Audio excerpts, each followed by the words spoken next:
தேவன் தம்முடைய வார்த்தைகளை வாக்குத்தத்தங்களை அவர் நமக்காக நிறைய வாக்குத்தத்தங்கள் பண்ணியிருக்கிறார் என்று சொல்லி நாம் கேட்டோம். அதையெல்லாம் நம்முடைய வாழ்க்கையில் அவர் நிறைவேற்றி இருக்கிறார், இன்னும் வருகிற காலத்தில் நிறைவேற்றுவார் அப்படின்னு சொல்லி நாம் பார்த்தோம். ஆமாம், நம்முடைய ஜீவியமே எதை வைத்திருக்கிறது அப்படின்னு சொன்னால், தேவன் நமக்கு அவர் செய்வேன் என்று சொல்லியிருக்கிற அந்த காரியங்களை நம்பிதான் நம்முடைய வாழ்க்கை என்ன செய்ய வேண்டும், ஓட வேண்டும். அந்த வார்த்தை அது எவ்வளவு கடினமானாலும் எவ்வளவு சிக்கலானாலும் அதை தேவன் நிறைவேற்றுவார் அப்படிங்கிறதை நாம் என்ன செய்யணும், நாம் அறிந்திருக்க வேண்டும். பவுல் ஒரு தடவை ஒரு அருமையான வசனத்தை அவர் சொல்லுவார். அது எந்த இடத்துல சொல்லுவார் அப்படின்னு சொன்னால், பவுலை கைது பண்ணி ரோமாபுரிக்கு கொண்டு செல்வார்கள். அப்படி ரோமாபுரிக்கு கொண்டு செல்லும் பொழுது நிறைய பயணங்கள் அப்பொழுதெல்லாம் இப்பொழுது இருக்கிறது போல வாகன வசதிகள் கிடையாத நாட்கள். குதிரையிலே நடைப்பயணமாக, அடுத்தது கப்பல் மூலமாக போவார்கள். அந்த காலத்தில் இருந்த கப்பல்களும் இப்பொழுது இருக்கிறது போல கப்பல்கள் இல்லை. அந்த காலத்தில் இருந்த கப்பல் எல்லாரும் பாய்மர கப்பல் தான். காற்று எப்படி அடிக்கிறதோ அதன் திசையிலே அல்லது அதற்கேற்றபடி தான் அதை செலுத்தி தாங்கள் விரும்புகிற இடத்திற்கு போவார்கள்.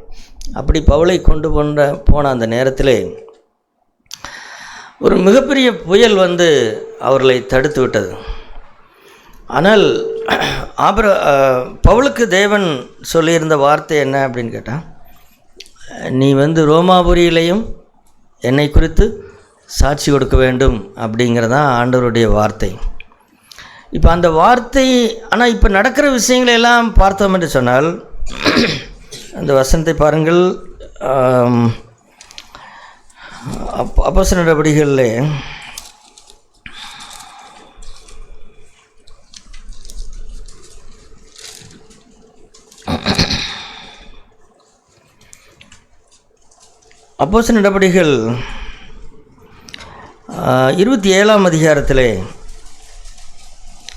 27ஆம் அதிகாரத்தில் தான் அந்த சம்பவம் நடக்கிறதை நாம் பார்க்கிறோம். அங்கே பவுல் சொன்ன வார்த்தையை அந்த நூற்றுக்கு அதிபதி கேட்காமல், அல்லது அந்த கப்பல் மாலுமி சொல்லுகிறதை கேட்டு அவர்கள் அந்த பிரயாணத்தை தொடர்ந்தார்கள். கடைசியிலே போய் சிக்கலில் மாட்டிக்கொண்டார்கள். அது ஒரு மிகப்பெரிய காரியம். அங்கே எந்த அளவுக்கு போனது அப்படின்னு சொன்னால், 20ஆம் வசனத்தை பாருங்கள். 27ஆம் அதிகாரம் 20ஆம் வசனம். அநேக நாளாய் சூரியனாவது நட்சத்திரங்களாவது காணப்படாமல் மிகுந்த பெருங்காற்று மழையும் அடித்து கொண்டிருந்தபடினால் இனி தப்பி பிழைப்போம் என்னும் நம்பிக்கை முழுமையும் அற்று போயிற்று அப்படின்னு சொல்லி வாசிக்கிறோம்.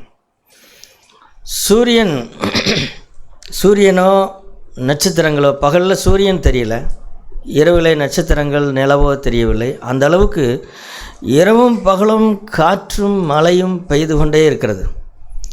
இப்போ நாட்கள் செல்ல செல்ல என்ன நடந்தது அப்படின்னா, இனி நாம் என்ன செய்ய மாட்டோம், இனி தப்பித்து பிழைக்க மாட்டோம், நம்முடைய உயிர் இந்த கப்பலோடு கூட அல்லது இந்த கடல்லே நம்முடைய உயிர் போகிறது அப்படிங்கிற முடிவுக்கு அவர்கள் வந்தார்கள். ஆனால் ஒரு மனிதன் அந்த கப்பலில் இருந்தார். அவர் யார்? பவுல் அந்த கப்பலில் இருந்தார். பவுல் யார் அப்படின்னு கேட்டால், தேவன் தனக்கு என்ன சொல்லியிருக்கிறாரோ அதன்படி நடக்கும் என்று நம்புகிற ஒரு மனிதன். அதான் சகோதரர்களே, இந்த முழு உலகத்தையும் ஜெயிப்பதற்குரிய ஒரே ஒரு வழி என்னன்னு கேட்டால், இந்த முழு உலகமும் இப்படி இருக்கலாம், அல்லது நம்மை சுற்றி சூழ்நிலைகள் அப்படி இருக்கலாம். ஆனால் ஒரு மனிதன், அதான் நீங்கள் அந்த சூழ்நிலையை பார்த்தோம் என்று சொன்னால், அந்த மாதிரி ஒரு துளி கூட நம்பிக்கையே இல்லாத ஒரு சூழ்நிலை அது. இனி தப்பி பிழைப்போம் என்கின்ற நம்பிக்கை அங்கே இல்லை அப்படின்னு சொல்லி வாசிக்கிறோம். அங்கே என்னவெல்லாம் செய்து பார்த்தும் ஒன்றும் என்ன செய்யலைன்னு கேட்டால் நடக்கவில்லை. ஆனால் அந்த மாதிரி நேரத்தில் பவுல் சொல்கிறதை பாருங்கள். பவுலுக்கு ஆண்டவர் சொன்னார், என்ன சொன்னார்னா, அங்கே 24ஆம் வசனத்தில், பவுலே பயப்படாதே, நீ ராயனுக்கு முன்பாக நிற்க வேண்டும். இதோ உன்னுடனே யாத்திரை பண்ணுகிற யாவரையும் தேவன் உனக்கு தயவு பண்ணினார். ஆனபடினால் மனுஷரே, திடமனதாயிருங்கள், எனக்கு சொல்லப்பட்ட பிரகாரமாகவே நடக்கும் என்று தேவனிடத்தில் நம்பிக்கையாக இருக்கிறேன். பவுலுக்கு ஆண்டவர் இங்கே மட்டுமல்ல, இந்த இடத்தில் மட்டுமல்ல, இந்த இடத்தில் அதற்கு முந்தின நைட்டு தேவனுடைய தூதன் அவருக்கு சொல்லுகிறார். அப்போ இந்த இடத்தில் மட்டும் சொன்னார், அவர் உடனே உற்சாகம் அடைந்தார் என்று இல்லை. பவுலுக்கு ஒன்று தெரியும். பவுலுக்கு ஆண்டவர் ஏற்கனவே சொல்லியிருந்தார், நீ ரோமாபுரியில் என்னை பற்றி சாட்சி கொடுக்க வேண்டும் என்று சொல்லியிருந்தார். எனவே நடக்கிற விஷயங்கள் எல்லாம் அப்படி தான் நடந்து கொண்டே இருக்கிறது என்பது பவுலுக்கு தெரியும். தான் ரோமருக்கு ராயனுக்கு அபயமிட்ட காரியம், இப்படி எல்லா விஷயங்களுமே பவுலை என்ன செய்யுதுன்னு கேட்டால், பவுலை அந்த தேவன் சொன்ன அந்த வார்த்தைக்கு நேராக அவன் ரோமாபுரிக்கு செல்ல வேண்டும், அங்கே சாட்சி கொடுக்க வேண்டும், அங்கே அப்படிங்கிற அந்த வார்த்தை நிறைவேற வேண்டும் என்பதற்காகத்தான் இது நடக்கிறது. ஆனால் நடக்க போகிற வழியிலே குறுக்கே நடந்த விஷயத்தை பார்க்கும் பொழுதுதான் அது என்ன செய்யல, நம்பிக்கையே இல்லை. இனி உயிர் பிழைப்போம் என்கின்ற நம்பிக்கை இல்லை. ஆனால் ஒரு மனிதன், தேவனுடைய வார்த்தையை நம்பின ஒரு மனிதன், அவன் சொல்லுகிறதை பாருங்கள், என்ன சொல்கிறான்? ஆனபடினால் மனுஷரே, திடமனதாயிருங்கள், எனக்கு சொல்லப்பட்ட பிரகாரமாகவே நடக்கும் என்று தேவனிடத்தில் நம்பிக்கையாக இருக்கிறேன். இப்போ நடந்து விட்டதான்னு கேட்டால் நடக்கவில்லை. பல நாட்கள் அப்படியே ஓடிக்கொண்டே இருக்கிறது. ஆனால் அவர் சொல்லுகிறார், எனக்கு சொல்லப்பட்ட பிரகாரமாகவே நடக்கும், எனக்கு சொல்லப்பட்ட பிரகாரமாகவே நடக்கும், எனக்கு சொல்லப்பட்ட பிரகாரமாகவே நடக்கும் அப்படின்னு சொல்லி அந்த தேவனுடைய வாக்குத்தத்தத்தை அவர் நம்பி அவர் ஜெபித்து கொண்டே இருக்கிறார். அப்புறம் நாட்கள் செல்லுகிறது. 14ஆம் ராத்திரியான போது அப்படியே அந்த கடல் விழுது விட்டு பார்த்து கொண்டே போகிறார்கள். அங்கே ஒரு கரை வருகிறது போல ஒன்று தெரிகிறது. அதற்கப்புறம் பாருங்கள், அங்கே எல்லாரும் அவர்கள் தப்பித்தார்கள் அப்படின்னு சொல்லி அந்த 44ஆம் வசனத்தை பாருங்கள். கடைசியில் 27ஆம் அதிகாரம் 44ஆம் வசனம், மற்றவர்களில் சிலர் பலகைகள் மேலும் சிலர் கப்பல் துண்டுகள் மேலும் போய் கரையேறவும் கட்டளையிட்டான். இவ்விதமாய் எல்லாரும் தப்பி கரை சேர்ந்தார்கள். ஆனால் ஒரு 15 நாளைக்கு முன்னாடி எப்படி இருந்தது காரியம் அப்படின்னு கேட்டால், 15 நாளைக்கு முன்னாடி எப்படி இருந்தது? இனி தப்பி பிழைப்போம் என்கின்ற நம்பிக்கை, இனி எங்களுடைய வாழ்க்கையிலே இது நடக்கும், நாங்கள் ஊர் போய் சேருவோம், எங்களுடைய மனைவி பிள்ளைகளெல்லாம் பார்ப்போம் என்கின்ற எதுவும் எங்களுக்கு இல்லை, எல்லா நம்பிக்கையும் போய்விட்டது அப்படின்னு தான் இருந்தார்கள். ஆனால் ஒரு மனிதன் தைரியம் சொல்லி, அவன் தைரியம் சொன்னது மட்டுமல்ல, அவன் என்ன செய்கிறான்? அவன் சாப்பிடுகிறான். அங்கே அதில் என்ன ஆச்சரியன்னா, 33ஆம் வசனத்தை பாருங்கள். பொழுது விடிகையில் எல்லாரும் போஜனம் பண்ணும்படி பவுல் அவர்களுக்கு தைரியம் சொல்லி, நீங்கள் இன்று எத்தனை நாள் சாப்பிடாத இருக்கிறாங்க? 14 நாளாய் ஒன்றும் சாப்பிடாத இருக்கு. ஒன்றுமே தெரியல, கண்ணே தெரிய மாட்டேங்குது. எங்கே என்ன இருக்குன்னே தெரியாத அந்த கப்பல் அங்கே எதுவுமே சாப்பிடலை. எல்லாரும் பயந்து நடுங்கி அவர்கள் 14 நாளாக சாப்பிடாம இருந்தால் எப்படி இருக்கும் பாருங்கள். எல்லோரும் இப்போவே பாதி உயிர் என்ன செஞ்சுருக்கும்? பாதி உயிர் போயிருக்கும். பாதி உயிர் போய் நடக்க முடியாமல் எல்லோரும் நின்றுட்டுருக்குறாங்க. ஆனால் பவுல் சொல்கிறார், நாம் நடப்போம், ஆகவே ஆண்டவர் நம்மை ஒரு கரையிலே கொண்டு போய் சேர்ப்பார். அப்படி சேர்க்கும் பொழுது நீந்துவதற்கு உங்களுக்கு என்ன வேணும்? உங்களுக்கு பலன் வேண்டும். அதனால் நம்ம சில நேரம் கவலைப்படுற நேரம், சகோதர சகோதரிகளே, நான் சாப்பிடல, சரி சாப்பிடாம வந்து என்ன செய்வேன் நீ? இல்லை, எனக்கு அது பிடிக்கல, இது பிடிக்கல, நான் சாப்பிட தோணலை, நான் சாப்பிட மாட்டேன் அப்படின்னு சொன்னேன். சாப்பிட்டா தான் தேவனுடைய வாக்குத்தத்தம் நிறைவேறும் வரைக்கும் முன்னால் என்ன செய்ய முடியும்? அதை கண்ணிலையாவது பார்க்க முடியும். கண்ணில் பார்க்கணுமா இல்லையா? இப்போ பசியாக இருந்து அல்லது எதையும் சாப்பிடாமல் இருந்து அதான் இது பாருங்களேன். இப்போ ஆண்டவர் வந்து அவர்களை காப்பாற்றுகிறார். ஆனால் காப்பாற்றும்போது ஒரு தூதன் வந்து எல்லாரையும் கையை தூக்கி கொண்டு என்ன செய்யலை, மெலிதா தீவில் போடல. அவர்கள் அந்த கரைக்கு பக்கத்தில் போனோன்னே என்ன செய்கிறார்கள், நீந்தி தான் கரை சேரணும். கப்பலை வந்து பக்கத்தில் கொண்டு போக முடியாது. அப்போ நீந்தி கரை சேர்றதுக்கு என்ன செய்யணும், உங்களுக்கு பலன் வேண்டும் அப்படின்னு சொல்லி அவர் என்ன செய்கிறார். 34ஆம் வசனத்தை பாருங்கள். ஆகையால் போஜனம் பண்ணும்படி உங்களை வேண்டிக் கொள்கிறேன், நீங்கள் தப்பி பிழைப்பதற்கு அது உதவியாக இருக்கும், உங்கள் தலையிலிருந்து ஒரு மயிரும் விழாது அப்படின்னார். இப்போ இது எங்கே பாருங்கள் இந்த வசனத்தை, அதாவது இது வந்து யார் சொன்னது, ஆண்டவர் தான் சொன்னார் ஒரு இடத்துல. அது பாருங்கள், ஆண்டவர் சொன்னதை வாய்மொழியாக பவுலுக்கு அப்போஸ்தலர்லாம் சொல்லியிருந்தாங்க. இயேசு கிறிஸ்து என்னென்னலாம் பேசினார் அப்படின்னு சொல்லியிருக்கும் பொழுது நிறைய வார்த்தைகளை பவுல் கோடிட்டு காண்பிக்கிறார். அப்படி அவர் கோடிட்டு காண்பித்த ஒரு அற்புதமான வார்த்தை தான், வாங்குவதை பார்க்கலையும் கொடுப்பதே பாக்கியம் என்று கர்த்தராகிய இயேசு சொன்ன வார்த்தைகளை நினைக்கவும் வேண்டும் என்று சொல்லுகிறேன் அப்படின்னு சொன்ன ஒரு வார்த்தை அது. அதுபோல் உங்கள் தலையில் இருக்கிற ஒரு முடியும் என்ன செய்யாது, ஒரு மயிரும் விழாது அப்படின்னு சொல்லி இப்போ இங்கே இவங்க நினச்சிட்டு இருக்கிறது என்ன, எங்கள் கை போயிடும் கால் போயிடும், நான் கை முறிஞ்சு போயிடும் கால் முறிஞ்சு போயிடும், நாங்கள் நீ என்ன ஆவோ ஏது ஆவோம் அப்படின்னு சொல்லி அவர்கள் பயப்படுகிறார்கள். உண்மையிலேயே இது அப்படி தான் இருக்குது. அது நம்ம போய் இதை கிண்டல் பண்ணுறக்கில்ல, உண்மையாக சூழ்நிலை அப்படி தான். சில சூழ்நிலைகளை வந்து கிண்டல் பண்ணுறக்கோ நக்கல் பண்ணுறக்கோ இல்லை ஒரு சொல்லு, அது உண்மைதான் அது.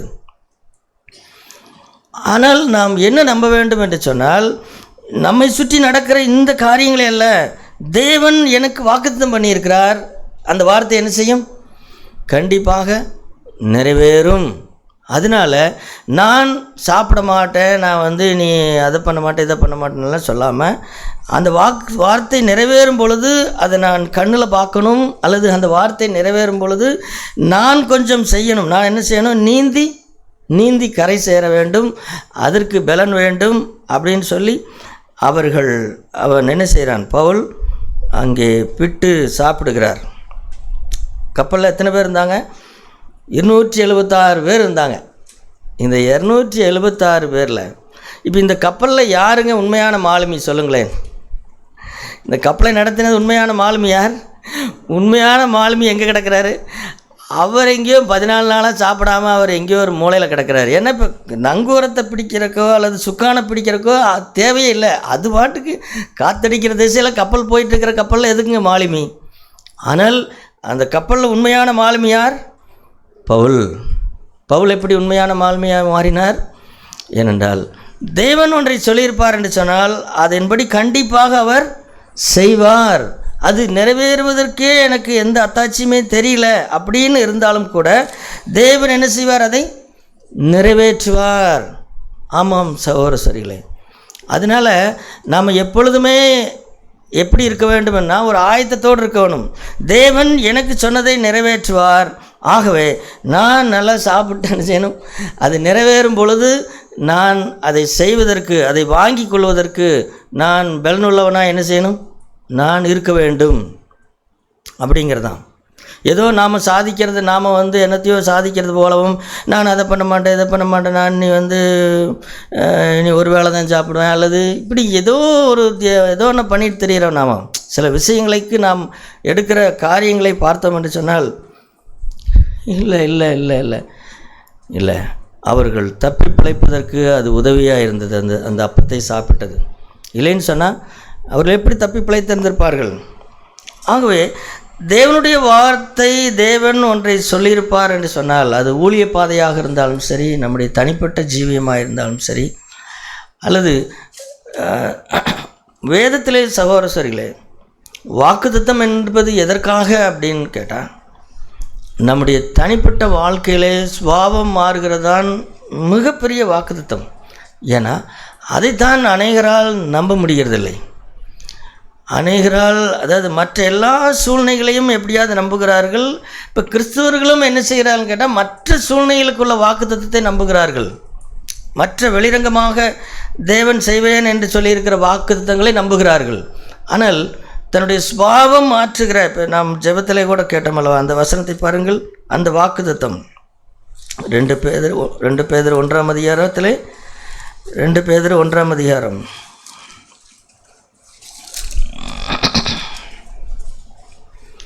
3-4 வசனத்தை பாருங்கள். 2 பேதுரு 1ஆம் அதிகாரம் 3-4. தம்முடைய மகிமையினாலும் காருண்யத்தினாலும் நம்மை அழைத்தவரை அறிகிற அறிவினாலே ஜீவனுக்கும் தேவபக்திக்கும் வேண்டிய யாவற்றையும் அவருடைய திவ்ய வல்லமையானது நமக்கு தந்தல்லதுமின்றி இச்சையினால் உலகத்தில் உண்டான கேட்டுக்கு தப்பி திவ்ய சுபாவத்திற்கு பங்குள்ளவர்களாகும் பொருட்டு மகா மேன்மையும் அருமையுமான வாக்குத்தத்தங்களும் அவைகளாலே நமக்கு அளிக்கப்பட்டிருக்கிறது.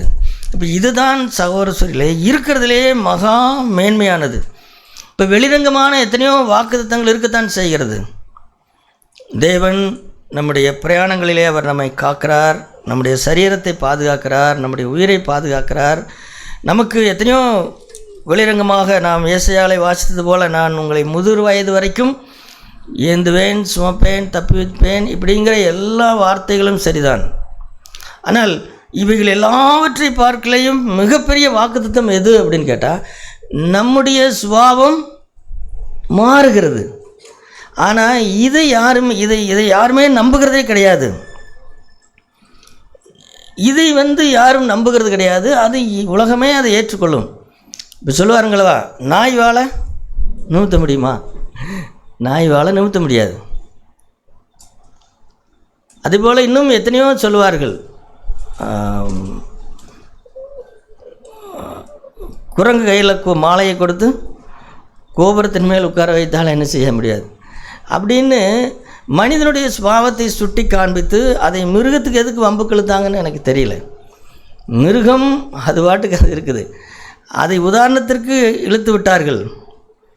நாயை போல் நன்றி உள்ளவனாக இருப்பது மனுஷனுக்கு கிடையாது. அது உங்களுக்கு தெரியுமா? நாய் வாழை நிமித்த முடியாதுன்னு சொல்கிறாங்க.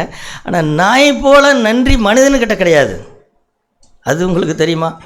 அப்போ நாயினிடத்திலிருந்து கற்றுக்கொள்ள வேண்டிய பாடம் நன்றியாக இருப்பது. ஒரு பிஸ்கட் நீங்கள் வாங்கி போடுங்க, அது எவ்வளவு உங்கள் மேலே பாசமாக இருக்குது தெரியுமா? ஆனால் மனிதனுக்கு பாருங்கள், இருக்கிறதுலேயே மிகப்பெரிய நன்மை செய்தாலும் கூட அதை மறந்து விட்டு பேசுகிறான். நான் சொல்லுகிறது வெளியில் இருக்கிறவர்களே அல்ல, சபையில் இருக்கிறவர்களை தான் சொல்லுகிறேன். சபையில் இருக்கிறவர்களுக்கு அந்த நன்றி உணர்வு என்ன இல்லை, இதெல்லாம் வெகு சீக்கிரத்திலே மறந்து விடுகிறோம். சகோதரர்களே, நாம் எதற்குமே பாத்திரவான்கள் அல்ல.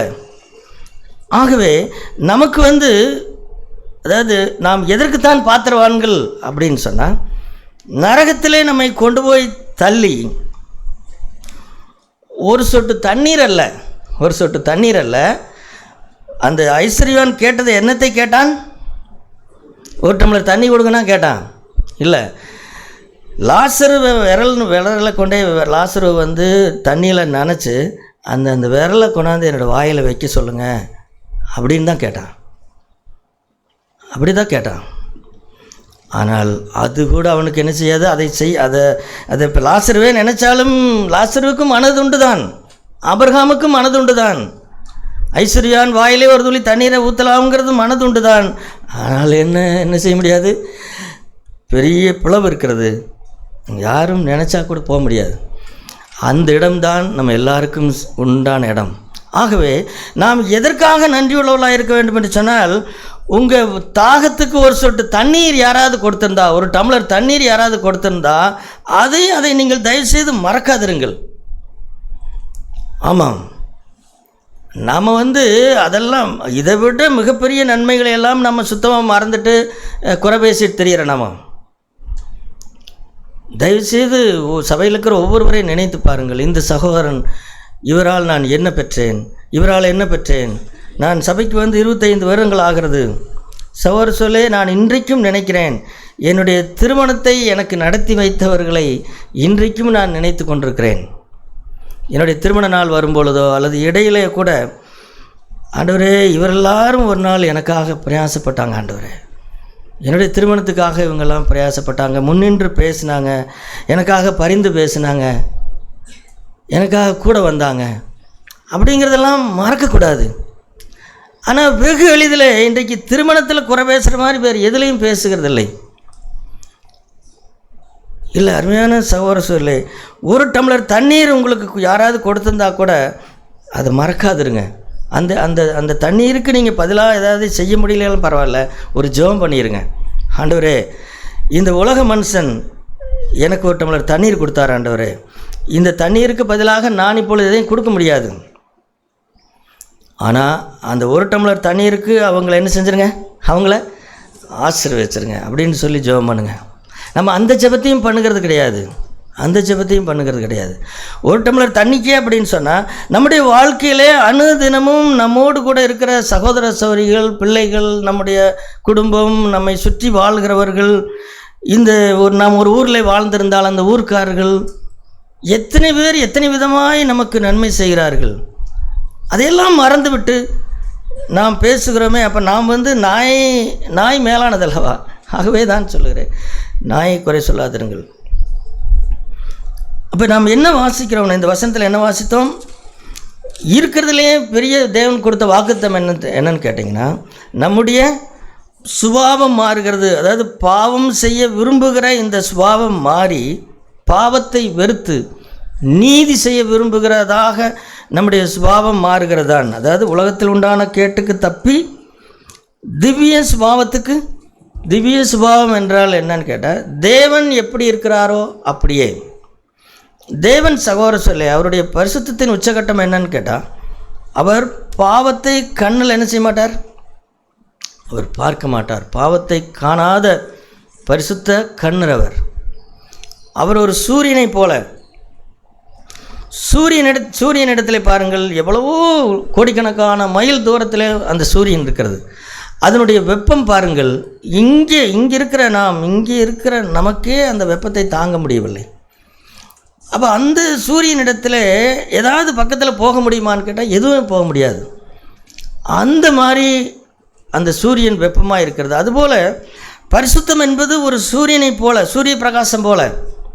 அதில் வளர வளர வளர வளர அது என்ன செய்யுமாம், பாவமாக இருக்கிற எல்லாவற்றையும் என்ன செய்துவிடும், அது அழித்து விடும். அந்த அளவுக்கு சகோதர சோர்களே, நம்மை நான் சவாலிடப்பட்டிருக்கிற நிறைய சாட்சிகள் உண்டு சகோதர சோர்களே. சார்லஸ் பின்னி அப்படிங்கிற ஒரு தேவ மனுஷன் உங்களுக்கு தெரியும். ஒரு 100 வருஷத்துக்கு முன்பாக, 150 வருஷத்துக்கு முன்பாக அவர் பரிசுத்தாவியினாலும் அபிஷேகிக்கப்பட்ட ஒரு தேவ மனுஷன், பரிசுத்தவான். அவர் ஒரு தொழிற்சாலைக்குள் போனாராம். ஒரு தொழிற்சாலைக்குள் போகும்போது அங்கே அநேக பெண்கள் வேலை செய்து கொண்டிருந்தார்கள். அப்பொழுது அவர் அவர்களை பார்த்தார். அந்த பார்த்த உடனேயே அவர்கள் பாவ உணர்வடைந்து ரட்சிப்புக்காக கதறினார்களாம். யார்? சார்லஸ் பின்னி அப்படிங்கிற தேவ மனுஷன். அப்போ அந்த மனுஷனுடைய கண்கள் இருக்கிற அந்த பரிசுத்தத்தை பாருங்கள். நம்முடைய கண்ணில் என்ன இருக்கிறது?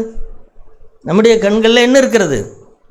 நம்முடைய பார்க்கிற பார்வைகளெல்லாம் அப்படி பரிசுத்த பார்வையாக இருக்கிறதா? பரிசுத்த அக்கினி நம்மிடத்தில் வெளிப்பட முடியுமா? ஏன்னு கேட்டால் அவர் தன்னை சுத்திகரித்து கொண்டார். ஆகவே அவருடைய கண்கள் பாருங்கள். இதே பேதுரு தான் சொல்லுவார். இதே பேதுரு அந்த 2ஆம் அதிகாரம் 14ஆம் வசனத்தை பாருங்கள். 2 பேதுரு 2ஆம் அதிகாரம் 15ஆம் வசனம், விபச்சார மயக்கத்தால் நிறைந்தவைகளும் பாவத்தை விட்டு ஓயாதவைகளுமாயிருக்கிற கண்களை உடையவர்கள். அப்போது இப்படிப்பட்ட கண்கள் சதா விபச்சார மயக்கத்தினால் இன்னொரு மாம்சத்தை இச்சிக்கிற ஒரு கண்கள் உடையவர்கள். ஆமாம் சகோதர சொல்லே, கண்கள் நிச்சை ஜீவனத்தின் பெருமை, மாம்ச நிச்சை அப்படின்னு சொல்லுகிறோம் அல்லவா? அதில் கண்கள் நிச்சை என்பது வேறு சகோதர சொல்லே. கண்கள் நிச்சை என்பது ஒரு பொருளை பார்க்கிறோம், அந்த பொருளை வாங்க விரும்புகிறது. இந்த கண்கள் நிச்சை என்பது எல்லாருக்கும் உரியது. ஆனால் மாம்சத்து நிச்சை என்பது அப்படி அல்ல. மாம்ச நிச்சை என்பது இன்னொரு மாம்சத்தை நான் பார்த்து விரும்புகிறது, வாஞ்சிக்கிறது. ஆமாம், அது ஆணாக இருந்தாலும் சரி, பெண்ணாக இருந்தாலும் சரி. தனக்கு ஒரு மனைவியை தேவன் கொடுத்திருக்கிறார். அந்த மாம்சத்தின் மேலே திருப்தி இல்லை, இன்னொரு மாம்சத்தை நான் பார்க்கிறேன். ஆகவே எப்பொழுது பார்த்தாலும் இப்படிப்பட்ட ஒரு மயக்கத்தினாலே நிறைந்த கண்கள் உடையவர்களாக இருக்கிறதுக்கு மத்தியிலே சார்லஸ் ஃபின்னியுடைய கண்ணை பாருங்கள். அவர் ஒருவரை பார்க்கிறார், அவர்கள் என்ன செய்கிறார்கள்? அவர்கள் பாவ உணர்வடைந்து அவர்கள் கதறுகிறார்கள். அந்த அக்னி, அந்த பார்வையிலே ஒரு கபடம் இல்லை, அதில் ஒரு பரிசுத்தம் இருக்கிறது. அந்த மாதிரி சகோதர சோரிலே நம்முடைய கண்கள், குறிப்பாக சகோதரர்களுக்கு சொல்கிறேன், சகோதரர்களே, இந்த வாக்குத்தத்தம், இந்த மாதிரி என் கண் மாற வேண்டும் அப்படிங்கிற இந்த 2 பேதுரு இதில் என்ன எழுதியிருக்கிறது? 4ஆம் வசனத்தில் என்ன எழுதியிருக்கிறது? இச்சையினால் உலகத்தில் உண்டான கேட்டுக்கு தப்பி திவ்ய சுவாபத்திற்கு பங்குள்ளவர்களாகும் பொருட்டு மகா மேன்மையும் அருமையான வாக்குத்தத்தங்கள் என்ன? என்னுடைய விபச்சார மயக்கத்தினால் நிறைந்திருக்கிற என் கண் என்ன செய்யணும்? பரிசுத்த கண்களாய் மாற வேண்டும். என் கண்களில் அவ்வளோ சுத்தம் இருக்க வேண்டும், அதில் ஒரு அக்னி இருக்க வேண்டும். ஆமாம், அது ரொம்ப முக்கியம், ரொம்ப முக்கியம். ஆமாம், அதே போல் ஒரு பெண்ணுக்கும் அப்படிதான், ஒரு சகோதரிக்கும் அப்படிதான். உங்களுடைய கண்கள், எனவே தான் ஒரு ஆணுடைய கண்ணையும் பெண்ணுடைய கண்ணையும் வைத்து அவர்கள் பரிசுத்தமானவர்களா இல்லையாங்கிறத கண்டுபிடித்து விட முடியும். ஆமாம் ஆமாம், ஒரு ஸ்திரீனுடைய பார்வை சரியில்லை அப்படிங்கிறத வைத்து அந்த பெண் சரியா இல்லை என்கிறத கண்டுபிடித்து விடலாம். ஒரு ஆண் மகனை அவனுடைய கண்ணை வைத்து கண்டுபிடித்து விடலாம். அப்போ இந்த கண், இப்போ நான் சொல்ல வருகிறது என்னன்னு கேட்டால், பாவத்தை விளம்பரப்படுத்தவில்லை. நான் சொல்ல வருகிறது, இப்படிப்பட்ட கண்ணாக இருக்கிற இந்த கண் எப்படி மாற வேண்டும்? பரிசுத்த கண்களாக, பரிசுத்த கண்களாக, பரிசுத்த அக்னி ஜுவாலை இருக்கிற கண்களாக மாற வேண்டும். சகோதர சோரிகளே, இன்றைக்கு நான் சொல்லுகிறேன், இன்றைக்கு இருக்கிற இந்த மோசமான உலகத்திலே நம்முடைய கண்களினாலே ஒரு மனிதன் எதையெல்லாம் இச்சிக்கிறானோ அதையெல்லாம் யாருக்கும் தெரியாமல் பார்க்க முடியும். அப்படிங்கிற இந்த உலகத்திலே செல்போன் வைத்திருக்கிற எல்லாருக்கும் இந்த ஆபத்து இருக்கிறது. அசுத்தமான படங்களை பார்க்கிற ஆபத்தை நான் சொல்லவில்லை. சாதாரண படத்தை கூட, சாதாரண ஒரு பெண் ஒரு யூடியூப் நடத்துகிறாங்க, அல்லது ஏதாவது ஒன்றை விளம்பரம் பண்ணுறாங்க, ஏதோ ஒன்றை நான் வைத்து அந்த பெண்ணுடைய, அதாவது சரீர அழகை அல்ல, சரீர அழகை நான் சொல்லவில்லை, வெறும் அழகை பார்க்கறது கூட வெகு நேரம் இப்படி வைத்து என்ன செய்ய முடியும்? பார்க்க முடியும். இது யாருக்குமே தெரியாது. என்னுடைய மனைவி பக்கத்தில் வந்தால் என்ன செஞ்சிட முடியும்? அதை தொட்டால் என்ன செஞ்சிருது? அந்த காலத்தில் கெட்ட புஸ்தகங்கள் படிச்சுட்டு இருந்தால் அந்த புத்தகத்தை மறைக்கிறது ரொம்ப கடினம். இந்த காலத்தில் அப்படியா? இந்த காலத்தில் தொட்டால் என்ன செஞ்சுவிடும்? தொட்டால் யூடியூப்லேருந்து வெளியே வந்துடலாம். சொல்ல நம்முடைய விபச்சார மயக்கத்தினால் நிறைந்திருக்கிற கண்களுக்கு தீனி போடத்தக்கதாக இந்த உலகத்தினாலே எத்தனை நிறைந்திருக்கிறது என்று பாருங்கள். இதற்கு மத்தியிலே உங்களை பரிசுத்தமாய் காத்துக்கொள்ளுங்கள். மாம்ச இச்சைக்கு எதனாலையும் திருப்தியாகாத இந்த மாம்ச இச்சையை கொன்றொழித்து ஆண்டவரே, மாம்ச இச்சை நான் வரக்கூடாது, இன்னொரு மாம்சத்தை இச்சிக்கக்கூடாது நான் அப்படின்னு சொல்லி இந்த வாக்குத்தத்தம் என்னிலே நிறைவேற வேண்டும். ஆண்டவரே இயேசுவே, உம்மை போல கண்களை உடையவர்களா என்னை மாற்றுங்க ஆண்டவரே, உம்மை போல கண்ணுடையவர்களாக. அப்போது ஆகவேதான் இப்போ இதை தேவன் சொல்லியிருக்கிறார். இதை நிறைவேற்றுவாரான்னு கேட்டால் கண்டிப்பாய் நிறைவேற்றுவார். ஆனால் இன்றைக்கு எப்படி மாறி போய்விட்டது அப்படின்னு கேட்டால், வாக்குத்தத்தம் என்றால் என்னன்னு கேட்டால், வாக்குத்தத்தம் என்றால் தேவன் என் நோய்களை சுகமாக்குவது. வாக்குத்தத்தம் என்றால் தேவன் என்னுடைய பிரயாணத்தில் என்னை காப்பது. வாக்குத்தத்தம் என்றால் தேவன் இன்னும் கொஞ்சம் ஆவிக்குரியவர்களாக இருந்து என்ன சொல்கிறோம்? திராணிக்கு மேலாக ஆண்டவர் எதையுமே அனுமதிப்பதில்லை, ஆகவே அது எனக்கு மிகவும் ஆறுதலாக இருக்கிறது அப்படின்னு சொல்லி. இல்லை, அது ஆறுதல் தான். ஆனால் ஆறுதல் வசனம் அல்ல, அது ஆறுதல் வசனம் அல்லது, அது ஆறுதல் வசனம் கிடையாது. அது ஆகவே எது முக்கியம் கேட்டால் நம்முடைய சுபாவம் மாற வேண்டும். அதற்கு தான் தேவன் நமக்கு என்ன செய்திருக்கிறார்? வாக்குத்தத்தம் செய்திருக்கிறார். அந்த வார்த்தையை பாருங்கள், யோவான் எழுதின நிருபத்தை பாருங்கள், 2ஆம் அதிகாரம் 25ஆம் வசனம். 1 யோவான் 2ஆம் அதிகாரம் 25வது வசனத்தை பாருங்கள்.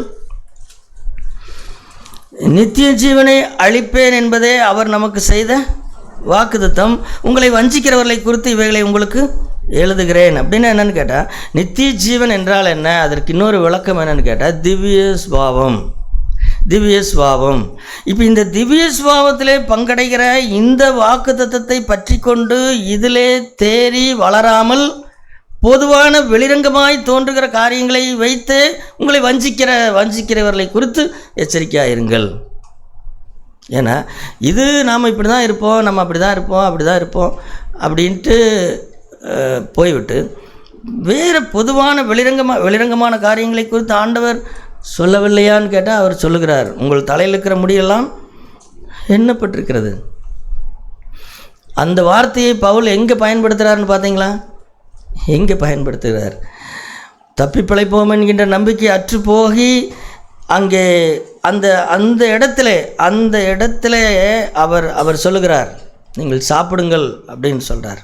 உங்களுக்கு ஒன்றும் நேரிடாது, உங்கள் தலையில் இருக்கிற முடி கூட விழாது அப்படின்னு சொல்லி எந்த வசனத்தை எங்கே எடுத்து பயன்படுத்துகிறார்? நாம் எங்கே எடுத்து பயன்படுத்துகிறோம்?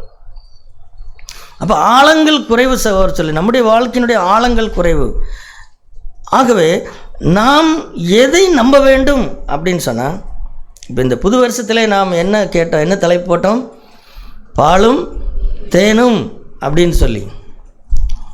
இப்போ இஸ்ரேல் ஜனங்களுடைய பிரச்சனை தான் என்ன அப்படின்னு கேட்டால், அவர்களுடைய பிரச்சனை அந்த கானான் தேசத்திற்குள்ளாக போவோம் அப்படிங்கிற நம்பிக்கை அவர்களுக்கு கிடையவே கிடையாது. அவர்களை குற்றம் சொல்லவில்லை, நமக்கு முதல்ல அந்த நம்பிக்கை இருக்குதா அப்படின்னு நம்ம கேட்கணும்.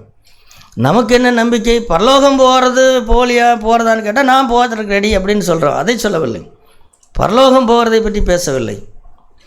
இந்த உலகத்திலே விபச்சார மயக்கத்தினால் நிறைந்த என் கண்களுடையவனாய் இருக்கிற நான் இப்படி தான் பிறந்தேன், இப்படி தான் வளர்ந்தேன், ஆனால் நான் ரட்சிக்கப்பட்டிருக்கிறேன், என்னுடைய கண்கள் பரிசுத்த கண்களாக மாறும் அப்படிங்கிற அந்த வாக்குத்தத்தம், அதுதான் கானான் தேசம் சகோதர சொல்லு. கானான் தேசம் என்பது அங்கே எந்த பாவியும் இருக்க மாட்டார்கள். இஸ்ரேல் ஜனங்கள் அந்த கானான் தேசத்திற்குள்ளாக போவதற்கு முன்பாக அந்த கானானியர் பண்ண கூத்துகள், அவர்கள் பண்ண பாவங்கள் எல்லாம் உங்களுக்கு தெரியுமா? அதெல்லாம் சொன்னால் வாய் கூசும் சகோதர சொல்லு. அப்படிப்பட்ட புலாத பாவிகளாக இருந்தார்கள், ஆண்களாக இருந்தாலும் சரி, பெண்களாக இருந்தாலும் சரி. அப்படிப்பட்ட பிறவிகளாக இருந்தவர்கள் தான் அவர்கள் நியாயந்திருக்கப்பட்டார்கள். அப்படி நியாயந்திருக்கப்பட்டு அந்த பரிசுத்த பூமியிலே இப்போ யார் போக வேண்டும்? திரும்பவும் போய் அதே மாதிரி பண்ணுற ஆளுகளாக அங்கே போகணும்? இல்லை, அவர்களைத்தான் தேசம் கக்கி போட்டு விட்டதே. தேசம் கக்கி போட்டு விடும்னு சொல்லியிருக்கிறது. சகோதர சொல்ல, நாம் படைத்திருக்கிற தேவன் படைத்திருக்கிற இந்த பூமி, நீங்கள் அதை என்ன நினைத்து கொண்டிருக்கிறீர்கள்? இந்த பூமி நம்மை கக்கி போட்டு விடும். ஏன்னா நீ வாழ்கிறதுக்கு லாய்க்கில்லாத ஆள். என் மேலே நீ மண்ணு சொல்லும், என் மேலே காலை வைக்கிறியே, உனக்கு தகுதி இருக்குதா என் மேலே காலை வைக்கிறதுக்கு? நீ இவ்வளோ பெரிய அசுத்தனாக இருந்து கொண்டு எங்கள் மேலே நீ காலை வைக்கிறாயா அப்படின்னு பூமி என்ன செய்து ஆண்டவர் சொன்னார் அல்லவா, பூமி அவர்களை கக்கி போட்டது அப்படின்னு சொல்லி. கானான் தேசம் அவர்களை கக்கி போட்டது என்றால் அவர்கள் அவ்வளோ மோசமான பிறவிகள். ஆனால் அந்த இடத்துல போய் சேர்கிற இவர்கள் எப்படி இருக்க வேண்டும் அப்படின்னு சொன்னார். ஆகவே இந்த பூமி ஏன் இன்னமும் இருந்து கொண்டிருக்கிறது என்று உங்களுக்கு தெரியுமா? இந்த பூமி, நான் என்னுடைய கருத்துங்கிறதெல்லாம் குப்பையில் போடுங்க. நான் என்ன நினைக்கிறேன்னா, இந்த பூமி எப்பொழுதோ இந்த பூமியில் இருக்கிற அத்தனை பேர்த்து என்ன செஞ்சுருக்கணும்? உதறி தள்ளி விட்டுருக்கணும். ஏன்னா இந்த பூமி முழுவதும் அக்கிரமத்தால் நிறைந்திருக்கிறது. ஏன் இந்த பூமி இருக்கிற ஜனங்களை கக்கி போடவில்லை? ஏனென்றால் இந்த பூமியிலே தேவனுடைய இரக்கம் இருக்கிறது, தேவனுடைய ஜனங்கள் இருக்கிறார்கள். ஆகவே இந்த பூமிக்கு இந்த பூமி இரக்கமாக இருக்கிறது நம்மேல். இல்லையென்றால் எப்பொழுதோ வீசி எறிந்து விட்டு போய்விடும் பூமி. ஆகவே அருமையான சகோதர சொல்லே, நாம் இதை புரிந்து கொள்ள வேண்டும். நாம் திவ்ய ஸ்வாவத்திலே பங்கு பெறத்தக்கதாக என்னுடைய நாவானது, நாவை குறித்து எழுதப்பட்டிருக்கிற வசனத்தை பாருங்கள். அது அந்த மாதிரி நாவு மாறுமா அப்படிங்கிறது ஒரு கேள்வி. யாக்கோப்பு 3ஆம் அதிகாரம் 5ஆம் வசனத்தை பாருங்கள். அப்படியே நாவானதும் சிறிய அவயமாக இருந்தும் பெருமையானவைகளை பேசும் அல்லவா. சில பேரை பேசுகிறத பார்த்துருக்குறீங்களா? பேசுகிறதெல்லாம் பெருமை, பேசுகிறதெல்லாம் பெருமை. ஆமாம், ஒன்றுமே இருக்காது. ஆனால் பீத்திக்கிறத பார்த்தா என்னது, உள்ளே சாப்பிட்றது என்னது, அங்கே உட்காந்தா கஞ்சி குடிச்சிட்டு இருக்கிறது. ஆனால் இலையில என்ன செய்கிறது, இலையில எண்ணெய் தடவி வெளியே போடுறதாம். அப்படியெல்லாம் கதை கேள்விப்பட்டிருக்கிறீங்களா? ஏன்னா உள்ளே சோத்துக்கு வழியில் கஞ்சி சாப்பிட்ருக்கிறது, ஆனால் வெளியில் பார்த்தா வாழை இலையில் எண்ணெயை தடவி வெளியே போட்டுறது. அப்போ என்ன தெரியுன்னா, ஏதோ பிரியாணி சாப்பிட்ருப்பாங்க போல், பயங்கரமான விருந்து போல் அப்படின்னு. இப்படி எல்லாமே பேச்சு தங்களை குறித்து ஒன்றுமே இருக்காது. ஆனால் எங்கள் பெரியப்பா யார் தெரியுங்களா, அவர் சென்ட்ரல் கவர்மெண்ட்டில் அவர் வேலை பார்த்தார். யார் இவங்க போயா பார்க்க போகிறாங்க? இல்லை, ஐயோ, பெருமை பேசுகிறதற்கு அளவே இல்லை. ஆனால் அங்கே என்ன சொல்லப்பட்டிருக்கிறது, சிறிய நெருப்பு எவ்வளோ பெரிய காட்டை கொளுத்தி விடுகிறது. நாவு எப்படிப்பட்டது, நெருப்பு, அது அநீதி நிறைந்த உலகம். நாவில் பார்த்தீங்கன்னா அவர் சொல்லி, இந்த முழு உலகம் நாவில் தான் இருக்கிறது. முழு உலகத்தின் அத்தனை தீமைகளும் நாவில் இருக்கிறது. அது அநீதி. உலகத்தை சுற்றி பார்க்குறக்கெல்லாம் நீங்கள் வேறு எங்கேயும் போக வேண்டியதில்லை. நம்ம சர்ச்சில் இருக்கிற நம்ம அக்கா கிட்ட அண்ணங்கிட்ட சர்ச்சில் இருக்கிறவங்க சொல்லி, நான் பரிசுத்தவான், என்னை பற்றி இப்படி சொல்கிறீங்கன்னு நீங்கள் கேட்குறீங்களா? சரி, நீங்கள் பரிசுத்தவான் தான், நான் ஒத்துக்கொள்கிறேன். ஆனால் புரிந்து கொள்ளுங்கள், நாவானது அநீதி நிறைந்த உலகம். அது ஆயில் சக்கரத்தையும் கொளித்து விடுகிறது. அப்போ இது என்னன்னு கேட்டால், இப்படிப்பட்ட நாவை அடக்க ஒரு மனுஷனாலும் கூடாது அப்படின்னு சொல்லப்பட்ட நாவை தேவன் பேசுகிறது போல பேசுகிற நாவாக எப்படி மாற்ற முடியும்? கண்டிப்பாக மாற்ற முடியும். இப்படிப்பட்ட மோசமான நாவு தான் ஒரு இயேசு பேசினது போல பேசுகிற நாவாக. ஒரு பொய் கிடையாது, ஒரு பெருமை கிடையாது. உள்ளதை உள்ளதென்றும் இல்லதை இல்லதென்றும், அல்லது இருக்கிறதை கூட மறைத்து கொண்டு பேசுகிற தாழ்மையான நாவாக, பிறரை காயப்படுத்தாத நாவாக. நெருப்பு என்பது என்னுடைய நாவிலே இல்லை. விஷம் என்பது இன்னொரு இடத்துல என்ன எழுதப்பட்டிருக்க தெரியுமா? அங்கேயும் அதாவது பாம்பின் விஷம் இருக்கிறதுன்னு சொல்கிறாங்க. ஆனால் நீங்கள் ஒன்றை புரிந்து கொள்ள வேண்டும். அதான் நம்ம எல்லாத்துக்குமே மிருகங்களை குறை சொல்கிறோம். பாம்பின் விஷத்திலிருந்து மருந்து தயாரிக்கிறார்கள் தெரியுமா உங்களுக்கு? மனுஷனுடைய பல்லிருந்து விஷத்தை எடுத்து ஏதாவது தயாரிக்க முடியுமா சொல்லுங்களேன்? பண்ண முடியாது. ஆனால் பாம்பின் விஷத்தை பாம்பை வளர்த்தி கடிக்க வைத்து அந்த விஷத்தை எடுத்து அதிலிருந்து மனிதனுக்கு தேவையான மருந்து தயாரிக்கிறாங்க. அதனால் பாம்பின் விஷம் சொல்லி பாம்பு மேலே பழி போடாதீங்க. இருக்கிறதுலே மோசமான கொடுமையான விஷம் யாருடையது? யாருடைய பல்? மனுஷனுடையது. உங்களுடையது, என்னுடையது தான். ஆமாம், நம்முடைய நாக்கு கீழே இருக்குது பார்த்தீங்களா அந்த விஷம். அந்த விஷத்திற்கு இணையாக வேறு எந்த விஷத்தையும் மருந்து கொடுத்து ஏதாவது காப்பாற்றிடலாம். ஆனால் மனிதன் பேசி அந்த விஷம் பாதிக்கப்படுறாங்க பார்த்தீங்களா? புருஷன் அப்படியே சுருண்டு விழுகிறாரு. ஏன் இப்படி விழுகிறீங்க அப்படின்னு கேட்டேன். அவங்க மென்மையாக அங்கேருந்து ஒன்று பேசியிருப்பாங்க. வேறெல்லாம் பாம்பு கொத்துற மாதிரி பயமெல்லாம் இல்லை. அவங்க சோபாவில் உட்காந்துக்கிட்டு அங்கே உட்காந்துட்டு இருப்பாங்க. புருஷனை எடுத்த மாதிரி உட்காந்துருப்பார். ஒரே ஒரு வார்த்தை தான், ரொம்ப மென்மையான வார்த்தை. உதடு ரொம்ப வாயை திறந்து கூட பேசாமல் பேசுகிற வார்த்தை. புருஷன் நீங்கள் என்ன செய்கிறாரு? அப்படியே சுருண்டு கீழே விழுகிறார். பிரதர், என்னால் தாங்க முடியல பிரதர் அப்படின்னு சொல்கிறார். என்ன காரணம்? விஷம். சோறு சொல்லி நான் சொல்ல வருகிறது என்ன, இப்படிப்பட்ட விஷம் நீங்கி திவ்ய சுபாவத்திற்கு பங்குள்ளவர்களாய் நாம் ஆக முடியுமா? முடியும். அந்த வாக்குத்தத்தை தான் தேவன் செய்திருக்கிறார். ஆண்டவர் சொன்னார்களவா, விரியன் பாம்பு குட்டிகளே, நீங்கள் பொல்லாதவர்களாயிருக்க நலமானதை எப்படி பேசுவீர்கள்? இப்படியெல்லாம் சொன்னவர்கள் தான் நாம். யாருன்னு கேட்டால் நாம் விரியன் பாம்பு குட்டிகள் தான். ஆனால் நாம் நம்முடைய வாயிலிருந்து தேவனை போல பேசுகிற தேவனைப் போல பேசுகிற ஒரு அப்படிப்பட்ட நாவாக நம்முடைய நாவை மாற முடியுமா? மாற முடியும். அந்த வாக்குத்தான் செய்திருக்கிறார். கடைசியாக சகோதரர்களே, ஒரு வசனத்தை சொல்லி முடிக்கிறேன். இதற்குரிய அந்த வல்லமையை நீங்கள் பார்க்க வேண்டும். தேவனால் எதையும் செய்ய முடியும் அப்படிங்கிற வல்லமை, அது நாம் கேட்ட அந்த ஆபிரகாமுடைய வாழ்க்கையிலிருந்தே அந்த வல்லமை வெளிப்பட்டதை பார்க்க முடியும். குறிப்பாக ஆபிரகாமுக்கு தேவன் அந்த தான் சொன்ன வாக்குத்தத்தத்தை நிறைவேற்றும் பொழுது அங்கே ஒரு வசனம் இருக்கும், பார்த்துருக்கிறீர்களா? அந்த ரோமர் 4ஆம் அதிகாரத்தை பாருங்கள். ரோமர் 4ஆம் அதிகாரத்தில்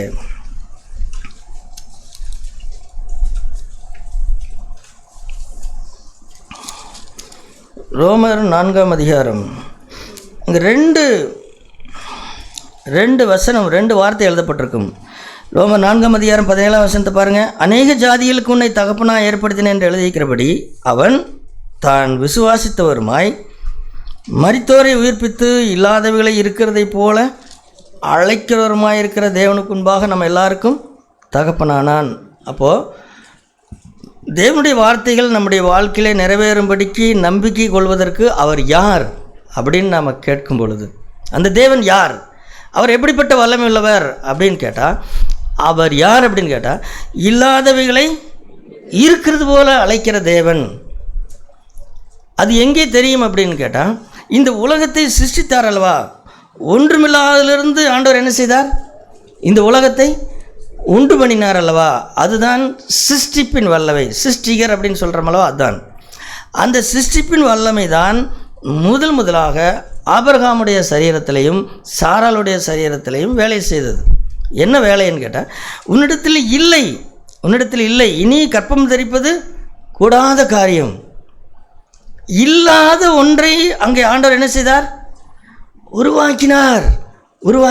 அது எப்படின்னா, ஒன்றுமில்லாத இந்த பூமியிலே ஆண்டவர் இத்தனை செடி கொடி மரங்களை படைத்தார் அல்லவா. அந்த சிருஷ்டிப்பின் வல்லமை. ஒரு வார்த்தை சொன்னால் போதும், அந்த வார்த்தையின்படி நடக்கும். அதே போல் ஒரு வார்த்தை சொன்னார் சாராளை பார்த்து, ஒரு வார்த்தை சொன்னார் ஆபிரகாமை பார்த்து. அந்த வார்த்தையினுடைய வல்லமை என்னன்னு கேட்டால், இல்லாதவைகளை இருக்கிறது போல மாற்றிவிடும். அது அந்த வல்லமையுள்ளவர் அவர்.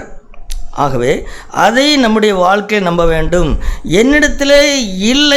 என்னிடத்தில் இது இல்லை அப்படின்னு சொன்னால் நீங்கள் நம்புங்கள். நம்முடைய தேவன் யார்? இல்லாதவைகளை இருக்கிறது போல அழைக்கிற சிருஷ்டிப்பின் வல்லமை உள்ளவர். சரி, இன்னொரு வல்லமையும் அதே வசனத்தை சொல்லப்பட்டிருக்கிறது. இன்னொரு வல்லமை என்ன? மரித்தோரை உயிர்ப்பித்து. இந்த வல்லமையும் ஆபிரகாம் விசுவாசித்தார். ஆபிரகாம் தன்னுடைய வாழ்க்கையிலே தேவனுடைய 2 வல்லமைகளை நம்பினார். ஒன்று, அவர் இல்லாதவைகளை இருக்கிறது போல அவரால் அழைக்க முடியும், அது ஒரு வல்லமை. இன்னொரு வல்லமை என்ன அப்படின்னு கேட்டால், ஈசாக்கை பலி செலுத்த சொன்னார் அல்லவா. ஈசாக்கை பலி செலுத்த சொல்லும் பொழுது அவர் எந்த நம்பிக்கையிலே கொண்டு போய் பலி செலுத்தினார் சொல்லுங்களேன்? எந்த அடிப்படையில் பலி செலுத்தியிருப்பார்? ஏன்னா எந்த மகனை கொடுத்தாரோ அந்த மகனை, ஒரே மகனை, ஈசாக்கினிடத்தில் உன் சந்ததி விளங்கும் அப்படின்னு சொல்லி கொடுத்தாரே, அந்த மகனையே பலி செலுத்த சொல்லுகிறாரே. அப்போ எப்படி ஆண்டவர்? இப்போ இது ஏன் நான் சொல்கிறேன்னா, தேவனுடைய வல்லமையை நீங்கள் அறியவில்லை என்று சொன்னால் நம்முடைய வாழ்க்கையிலே தேவனுடைய வார்த்தை நிறைவேறும் என்று நம்மால் நம்ப முடியாது. ஏன்னா அவருடைய வல்லமையை விட நம்முடைய காரியங்கள், நம்முடைய நாவு பெரிய பயங்கரமாக தோன்றும், நம்முடைய கண்கள் நமக்கு பயங்கரமாய் தோன்றும், நம்முடைய சரீரம் செத்து போனது நமக்கு பயங்கரமாய் தோன்றும். என்னுடைய சரீரத்தில் ஒன்றுமே இல்லைங்க அப்படின்னு தோன்றும். அதுக்காகத்தான் தேவனுடைய வல்லமை அறிந்து கொள்ள வேண்டும். அவருடைய திவ்ய வல்லமைன்னு பேதர் சொல்கிறார் அல்லவா. திவ்ய வல்லமை என்றால் என்னன்னு கேட்டால், இல்லாதவைகளை இருக்கிறது போல அழைக்கும் அந்த வல்லமை, உண்டாக்கும் அந்த வல்லமை. அதை ஆபிரகாமுக்கும் சாராளுக்கும் செய்தார். அதே போல் அவனை பலி செலுத்து அப்படின்னு சொல்லும் பொழுது எந்த விசுவாசத்திலே ஆபிரகாம் பலி செலுத்தினார்? நான் பலி செலுத்தி என் மகனை கொன்று போட்டாலும் அவர் என்ன செய்வார்? திரும்ப உயிர்ப்பிப்பார் என்றால் அவர் மரித்தோரை கூட எழுப்ப முடியும் அவரால். அப்படிப்பட்ட வல்லமையுள்ள தேவன் அப்படின்னு நம்பினார். சில நேரத்திலே சகோதரர்களே, நம்ம ஏன் நாம் மரிப்பதற்கு ஒப்பு கொடுப்பதில்லை தெரியுமா? ஏனென்றால் நமக்கு அந்த நம்பிக்கை இல்லை. எது வரைக்கும் தான் முட்டை குனிஞ்சிட்டே இருக்கிறதுங்க. தலை மேலே ஏறி போயிடுவாங்க. அப்புறம் அவங்க மீறி மிதிப்பாங்க. அப்புறம் நானும் சாகாமல் கிடக்கிறதா, நான் செத்து போயிடுவேன்னு கேட்டால், நீ அந்த ஒன்றை விசுவாசி, உன்னை மிதிச்சு நீ செத்து போயிடுவியா? செத்தாலும் பரவாயில்ல, ஆண்டவர் என்ன செய்வார்? உயிரோடு எழுப்புவாரா எழுப்ப மாட்டாரா? எழுப்புவார். அப்போ சில சூழ்நிலைகளில் மிதிபடுவதற்கும் சாவதற்கும் நம்மை ஒப்புக் கொடுப்பது எந்த அடிப்படையில் ஒப்புக் கொடுப்பது? நான் மரித்தாலும் என்ன செய்வார்? ஆண்டவர் என்னை உயிரோடு கூட எழுப்புவார் கண்டிப்பாக. அப்போ இந்த 2 வல்லமைகளை நம்பித்தான் ஆபிரகாம் தன்னுடைய வாழ்க்கையிலே தேவனுடைய வாக்குத்தத்தங்களை அவர் பெற்று அனுபவித்தார். அதே போல தான் நம்முடைய வாழ்க்கையிலையும் தேவனுடைய வாக்குத்தத்தங்களை நாம் சுதந்திரித்துக் கொள்வதற்கு அல்லது நம்புவதற்கு என்ன அடிப்படை அப்படின்னு கேட்டால், அவருடைய திவ்ய வல்லமை அவ்வளவு பெரிது. அது இல்லாதவைகள் இருக்கிற வல்லமை, அது இல்லாதவைகள் இருக்கிறது போல அழைக்கிற வல்லமை. அதே போல் மரித்து பிறந்தாலும் கூட அவனை உயிரோடு கூட எழுப்புகிற வல்லமை அது. அந்த 2 வல்லமைகளை நம்புங்கள். நம்முடைய வாழ்க்கையை நாம் என்ன செய்யலாம்? இப்போ இந்த 2 வல்லமையும் இஸ்ரேல் ஜனங்கள் நம்பாமல் போனபடினால்தான் அவர்கள் கானான் தேசத்திற்குள் பிரவேசிக்க முடியவில்லை. அந்த 6 லட்சம் புருஷர்கள், அவர்கள் தேவனுடைய வல்லமை காட்டிலேயும் கானான் தேசத்தில் இருக்கிற ராஜசர்கள் பெரியவர்கள். என்னுடைய நாவு அது என்னால் மேற்கொள்ள முடியாது, என்னால் சாப்பிடாமல் இருக்க முடியாது. சில பேருக்கு நாவு பேச்சில் இருக்கிறது, சில பேருக்கு சாப்பாட்டில் இருக்கிறது. என்னால் இல்லை.